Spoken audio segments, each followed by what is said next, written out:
This is Mrs. Wilcoxis in the library. It is October 24th, 2017, and this video is on citing that Columbian Exchange article.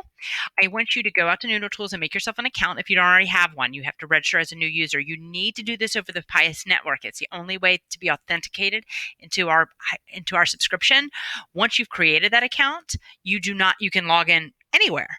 You don't have to be authenticated again. When you log in for the first time, you will have no projects. You can see I have all sorts of projects here. This is stuff I've done here at school. This is stuff my kids have done at home. This is stuff that I've done for graduate school. So we're going to go, you will create a new project. You will give it a name. You will choose the citation style, history. It's going to be Chicago. You want to go to advanced and hit submit. We're going to go in here, and just so you know, if you start all your citation in one way and you realize later you need to change it, you don't have to start over. There's a way to do that right over here. Changing style, changing level, come ask for help. Happy to help you with that. Okay, so we're going to start by adding a source. Okay. So, let's see.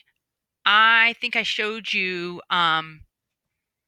in the last video that when we opened it up, we knew that we can tell whether an article is a reference article or not. And so this was a reference article. If you're not sure, you can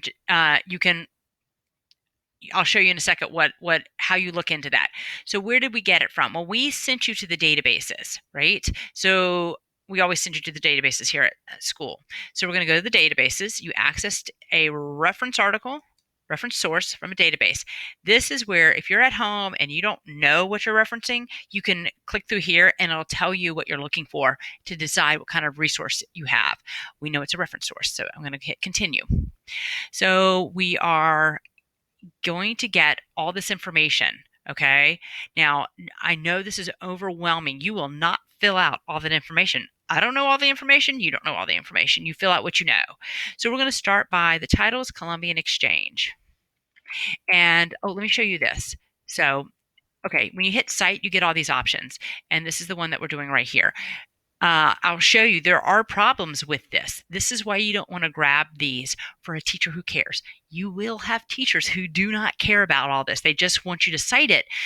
They don't care about that specific format. You need to ask your teacher. Here at Pius, English and history, they really care. In college, English and history really care. Everybody else may not. Ask your teacher how specific.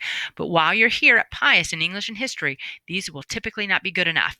So we're going to, we're going to grab what we know and we're going to start putting in what we know. So it's Columbian Exchange is the title. So that's the title. We got it from, this is the URL. It asks for the web address.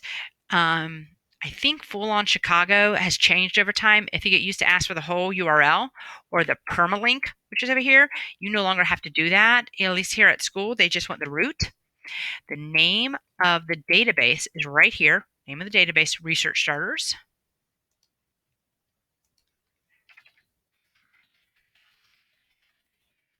Oops.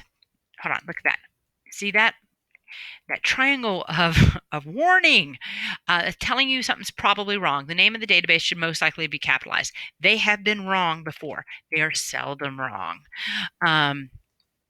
So pay attention to that and then make your decision. This guy's name was Justin B. Garcia. Now, remember, he had a PhD in his, okay? I didn't think that was what you're looking for. Suffixes mean like junior or senior. So if you click on this, let me get off of it, it'll give you information. Okay, you should use suffixes like junior and second, but not titles like queen, doctor, PhD, and sir. Okay, so you should not have that. Okay, and you will find, you click here, it's going to give you information about what you might need. Okay, if you don't know what they're looking for. Okay, this name of this is Salem Press Encyclopedia.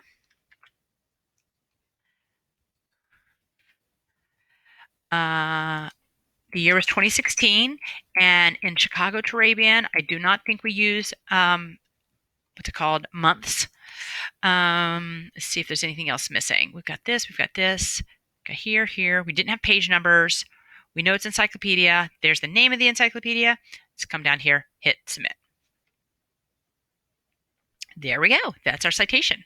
Now you click here if you need to format your footnote.